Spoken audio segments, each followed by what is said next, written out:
Halo Bu Ima. Kami kelompok studi lapangan, ada saya Hindarmawan absen 25. Saya Theophilus absen 30. Saya Dominik Angelika absen 10. Joko absen 13. Jadi kami di sini mau menjelaskan terkait dengan wawancara dan hasil pengamatan kami ketika kami ada di Tangkuban Perahu.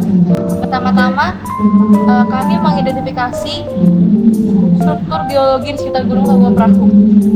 Hal ini terkait dengan peran gerakan tektonisme dan akan dijawab oleh Ezekiel.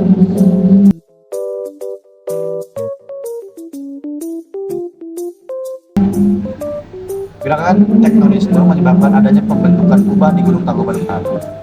Berdasarkan dari Wikipedia, untuk pendalaman lebih lanjut, Gunung Tangkuban Perahu mengalami jenis lipatan yang disebut lipatan antiklinorium yang menciptakan adanya kubah atau lengkungan dengan lapisan batuan yang lebih tua di bagian tengah dan lapisan yang lebih muda berada di sekitarnya.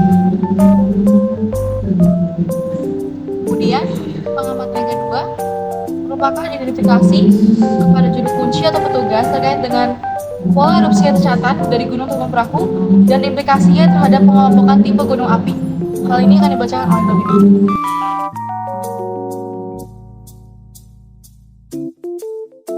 Berdasarkan hasil wawancara kepada para pedagang setempat, Gunung Tangkuban Perahu pernah mengalami letusan gunung berapi yang relatif kecil hingga sedang.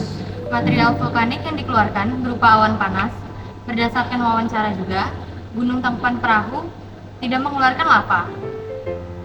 Menurut Wikipedia, Gunung Tangkuban Perahu tidak mengeluarkan lava karena letusan yang bersifat eksplosif yang hanya dapat mengeluarkan awan panas, melemparkan batuan vulkanik atau abu. Kemudian selanjutnya merupakan identifikasi atau wawancara kepada juru kunci petugas terkait dengan bukti-bukti aktivitas tektonisme yang masih terlihat di sekitar Gunung Tangkuban Perahu. Hal ini akan kembali dibacakan oleh Dominik.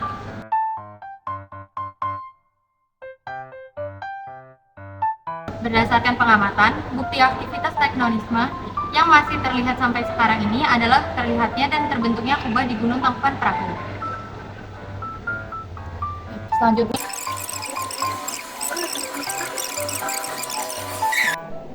ya, kami berpindah tempat. Kalau tidak ada gangguan teknis. Benar sekali.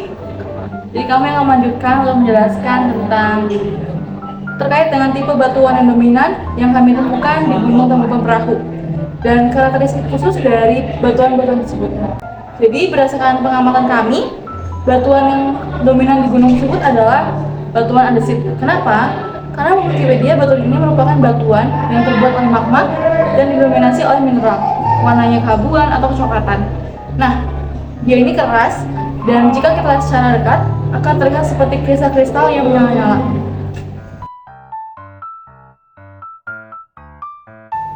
Selanjutnya, flora dan fauna yang tumbuh di sekitar Gunung Tangkuban Perahu.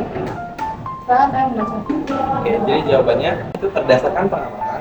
Flora yang tumbuh banyak adalah semak-semak ape, dan fauna yang banyak bermunculan ada capung dan kadal.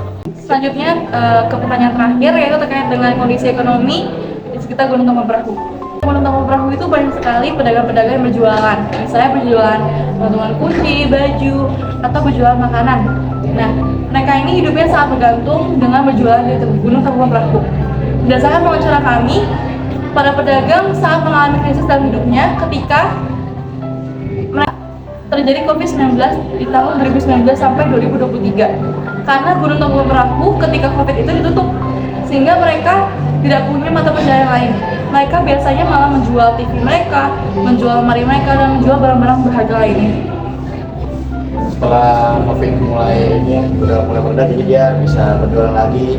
Benar. Jadi Tangkuban Perahu itu ramai lagi, jadi dia bisa hidupkan ekonominya kembali. Betul. Itu Sekian. Sekian dari kelompok kami. Terima kasih. Terima kasih.